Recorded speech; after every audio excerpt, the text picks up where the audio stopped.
정부 12.16 대책의 후속 조치 가운데 하나로 수상한 자금 출처나 탈루 혐의 등에 대한 정부 조사가 강화됩니다.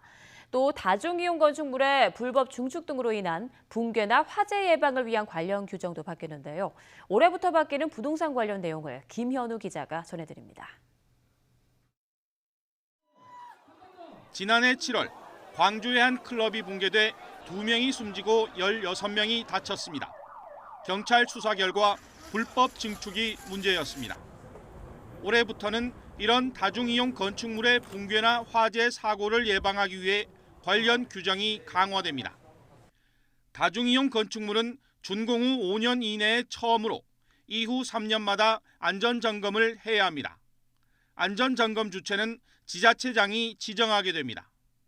또 연면적 1000제곱미터 이상, 높이 20m 이상 건축물을 해체할 때는 계획서를 작성해 허가와 감리를 받아야 합니다. 이런 내용을 담은 건축물 정기점검 규정은 오는 5월부터 적용됩니다. 고가 주택에 대한 자금 출처와 탈루 혐의 등을 살피기 위한 부동산 실거래 상설 조사팀이 만들어지고 특별 사법 경찰 인력도 늘어납니다. 이 상설 조사팀은 이제 전담 조사기구로서 불법 행위에 대한 수사 등의 이제 사법적 조치와 또 실거래에 대한 직권 조사, 또 관계기관 수사 공조 등을 실시하겠습니다.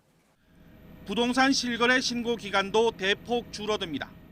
다음 달 21일부터는 부동산 매매 계약을 하고 나면 30일 이내에 시군 구청에 신고해야 합니다.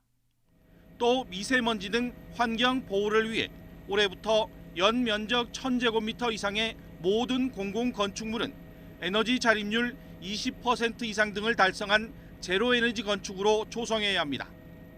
YTN 김현우입니다.